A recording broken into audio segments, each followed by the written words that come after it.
because even though we've been married that long, our relationship did not start out on a good foundation. But when I think of a firm foundation, trust is my foundation. I did not have a lot of trust or faith in men. I don't want to cut off any of listeners to this discussion that think, well, it's too late for me. They're talking about people just starting out their relationship. No. It's not. Because of who God is, it's never too late Right. to lay down the right foundation. Right. Yes. This is where my foundation starts, and I really love this verse. It's Psalms 127, verse 1. It says, if God doesn't build the house, the builders only build shacks. Mm-hmm. And I was thinking back to a building site, whether you're building a building, building a home, in general, foundations aren't exciting. Mm-hmm. Because, you know, when you pull up to that site, you don't see a group of people standing around a foundation and saying, wow, that's a great foundation. Mm-hmm. Yeah. Typically, that's saved for when the building is complete. Right. I will say it's probably the most critical building phase, Mm-hmm. the foundation. And the foundation process, it cannot have shortcuts. It can't be rushed. So, with that being said, Wendy and David, tell us how long you've all been married, and what do you consider foundational to a great marriage?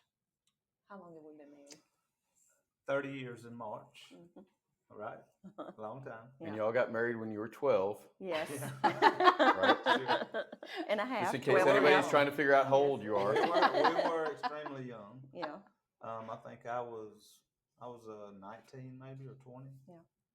Wendy's older than me, so she was like 21. Had me an older woman. But I agree with the foundation on what you just spoke of. Mm-hmm. A marriage and a home kind of go hand in hand whenever you look at it like that. I think, you know, what it's built on versus the finished product that you see. I mean, there's a lot that goes on in between, of course, but where you start depends on what that finished product looks like. Right? Absolutely. Biblically, it talks about it, you know, if you build your foundation strong, or if it's built on sand, I mean, you know what happens. So same goes with marriage. How you start out, you know, doesn't always, it's not always the way you finish, but my goodness, think about all the roads you have to go down before you get it right if you don't start out correctly the first time and build a strong foundation. Right. Because even though we've been married that long, our relationship did not start out on a good foundation. I mean, neither one of us were probably in a place to form a relationship. So I've always admired people who have had the forethought of, I've got to pick the right partner. I've got to make the right decisions. I've got to make a wise choice where that's concerned. I've always admired that forethought. I did not have the aptitude or the maturity for that when we first started out. So it made things probably more rocky than they could have been if we would have had that in thought, I guess. But there was a point where we said, okay, we've got to start building on something. And I don't think it was until then, when we laid that proper foundation, that then is where we were able to kind of compound years onto it. So when you said you had to choose to build on something, can you tell us what that something is? And maybe it's more than one thing. Yeah. But what has contributed to making that choice of a solid foundation? For me, I don't know if this is the question you're asking, but when I think of a firm foundation, trust is my foundation. I did not have a lot of trust or faith in men, I guess you would say. But David was always a person who he just did what he said and said what he did. So it was easy to trust him. For me, that is the most important ingredient to a foundation, because without trust, I don't know that there's anything to be built upon. You're just gonna have problems if you can't trust Right. who you're with, where they say they're going to be, what they say they're going to do. So trust for me was what laid that foundation. Sorry, through just walking through a short relationship with him. At the beginning, I realized I could trust him. That was the solid foundation for me. What about you, David? Yeah, I think it kind of goes hand in hand with what she just said, my opinion on that. We started young again, and therefore we had to, figure things out. She wasn't necessarily raised in church. I wasn't either, sometimes, but not all the time. So we had to figure that portion out for ourselves. But then also the trust, like Wendy just talked about. I worked offshore, so I was gone half the time. And I had to learn quick after we had Raven, our first child. I had to figure it out quick, and just like she did, I'm gone half the time, and I've got to know or depend on her to take care of things while I'm gone, and not be out there wondering, oh my gosh, I wonder is this done, or is she taking care of this, or whatever. And after a short while, I come home and everything's taken care of. Then that trust comes easy. That's right. After situations like that. So it was didn't take me long to, like, when I left, I was confident things were okay, and when I got home, they'd be okay. So that came pretty easy early on for both of us, I think. Yeah. All right, love. What about you? We've been married for 29 years. You said 30 next year for you. 30 in March. And it's 30 in for May, right, for us. for us. And we also got married when we were 12. Uh-huh. So we're not as old as we appear to be. What do you consider foundational to a strong marriage? So I don't know which one of these points I want to address first. I don't know if there's a perfect way to do it, but I'm so glad what Wendy brought up is there may be people watching this discussion, and we're using long-term, we've decided we're using the analogy of building a house, Correct. which you all have done. Yeah. Right. Several So times. We can't speak to the process as well as you all can.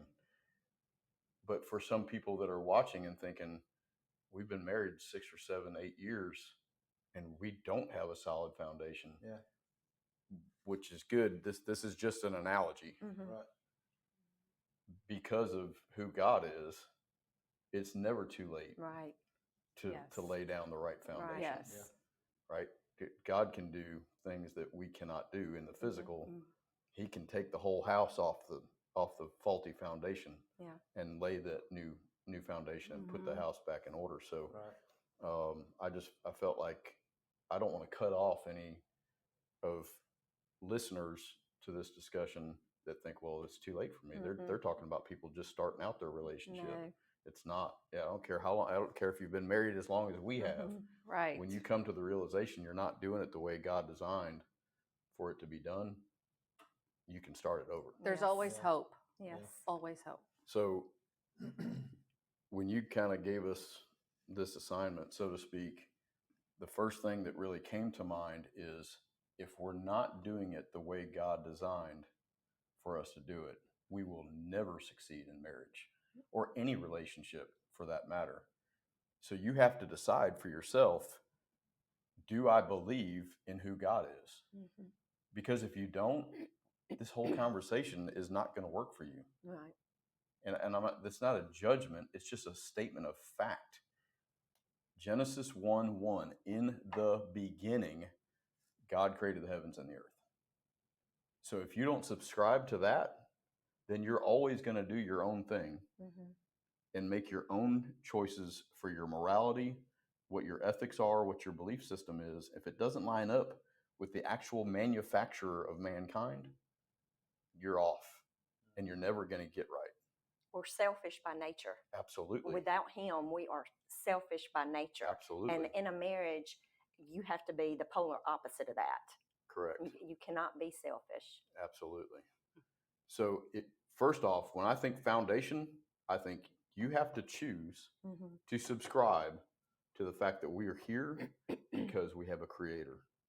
And when he designed us, he had a specific method in mind for us to procreate, right? We've Right. been given a mandate Mhm. to be a part of that creation. So this secondarily, it says in Genesis 1 and verse 27, and God created the man in his image. In the image of God, he created him, male and female, he created them. So we have a designer. Mhm. Probably everybody that's watching this, no matter how far this gets, they transport themselves with some kind of motor vehicle. Mhm. You can't run it off of maple syrup. Yeah. That's not the way the manufacturer designed for it to be run. And if you think you can, you're going to quickly find out when you fill that tank with maple syrup, it's not going to go. Right? So you have to make the decision. I believe that I have a creator, and when he created me Mhm. and he created my spouse or my future spouse, he had a design element in mind there. Yeah. And please, I'm following a little pathway here, but feel free to chip in at any No, we're point. like, Well, can yes, I sir. piggyback off Yeah, that? please do. Okay. And I'm going to piggyback off of you all too, talking about trust in each other. Mhm. But I also want to go along the vein that he's speaking with too, in regards having a relationship with the Lord and trusting Him. Yes. Okay, so this is where my foundation starts, and I really love this verse. It's Psalms 127, verse 1. It says, "If God doesn't build the house, the builders only build shacks." Mhm. Okay, if God doesn't build the house, only builders build shacks. Now, within that house, so to speak, is our marriage and Mhm. it's our sex life within that house. If God doesn't build it, we build shacks. Okay, what does that tell me? It tells me there's a distinct comparison here between these two things: what we can do with Him Mhm. and what we can only do without Him. Mhm. So we can choose to build a house with Mhm. Him, or we can go our own way and we end up with a shack. Mhm. Yeah. Now, the term shack brought me back to my childhood for two reasons. We were the generation that played outside. We loved playing outside from sun up to sundown. And we had woods, and we would go back in the woods and we would build Build forts our little structures. or shacks. But what did we build those shacks out of? Mhm. It was leftovers. Mhm. Yeah. It was leftovers of what we could find. You know, what did our parents have in the garage, or what was sitting by a trash can, or what was left out in the yard? We gathered together, and it was flimsy, but it was fun. It was Mhm. just a hideout, but a strong wind comes and it's not going to withhold. So that's what I thought of as a child, building a shack. But also the term in our generation was shacking up. Mhm. Yeah. Basically what that means was that you chose to live with a lover without getting married. Right. Mhm. And going back to the verse, if God doesn't build the house, the builders only build shacks. So the Lord is basically saying, look, you can choose to build with me, and I can do more for you than you could do for yourself. Mhm. I can do more for your marriage than you could try to do by yourself, because it is being selfless. Like you said, you cannot be selfish. It's laying yourself down and being selfless. And I want to point out and piggyback off you, it's a relationship. The Lord just doesn't come in and take over. Right. It's a relationship. It's a working to build something beautiful. You can build that marriage. You can have a fantastic sex life doing it His way. Right. So His way, building a home; our way, building a shack. We have the choice. Mhm. Yeah. Going back again to when me and Wendy first started, I was working offshore. We were shacked up. Literally. Okay. Interesting. And it reminded me when you said that. So it was only I was gone 2 weeks out of the month. Mhm. So I came home and Wendy has gotten saved while I've been gone. Okay. This was Raven was a year. Right, Yeah. right. So we didn't start out right. We didn't have a foundation. Okay. So I came home and she has went off and gotten saved. All right. And she pretty much issues an ultimatum to me. You go to church and get saved, or we're not shacking up anymore. Thank God I went and got saved. Okay. No, I started going to church with her, and it wasn't long before I did get saved. Okay, so then and only then were we able to start to establish the foundation that Right. God intended. Okay, Right. because otherwise, oh my gosh, who Mhm. knows what would have happened? We wouldn't have made it, I don't think. No, Right. 100% Yeah. not. No, we wouldn't have. So from then on, that's when, we'd been together a couple years before that. Right. So from then only, I think, is really the establishment of our foundation. Right, yeah. Because we were just wading in mud or whatever. Yeah. Mhm. Okay. But it took a long time for that process to start.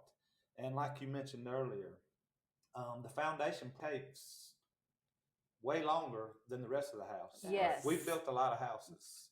I want to hear about this. And the foundation takes forever. And So many steps. Wendy's there's so much involved in it. And if it's all not done correctly, okay, then you're gonna have major problems with the end product, finished product. Right. Okay. So you can look and at the house and you see nothing is going on. It's the same pile of dirt that you've been looking at for 6 months or a year or whatever. And you're wondering, oh my gosh, when is this ever going to take off? But after you get through with the foundation, everything else just starts going up fast. Mm. And before you know it, I mean, it's complete. But during that process, it takes a while Yeah. to make sure it's done right. Mhm. So it can't be rushed. It cannot No. be rushed. No. No. So here we are. Yeah. But By I the like grace your of God. story. I didn't know that, or I did not remember about Yeah. the past of y'all living together. But I like the story because there's hope there. I mean, you saw it going one way, and you made a choice, and you course corrected, and you've built something beautiful together. Yeah. And that's hope. Yeah, absolutely. Yeah. God was merciful to us. We're the exception. We are the exception. He was so merciful. But So- he didn't leave out on purpose. But whenever I got saved, I had asked him to come to church with me. And he did maybe a couple of times. This speaks more to obedience in one's life also. And it's very hard sometimes.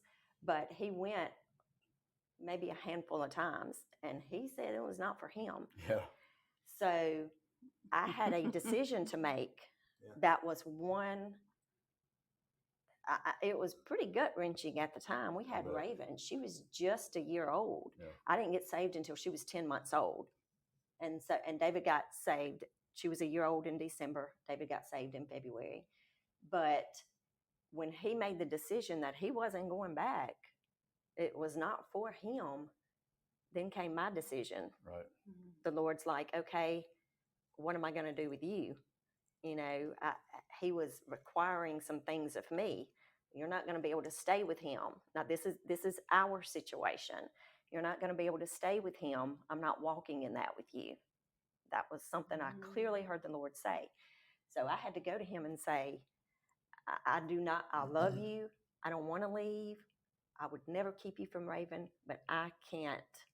I didn't say these words, but looking back, I cannot build on this.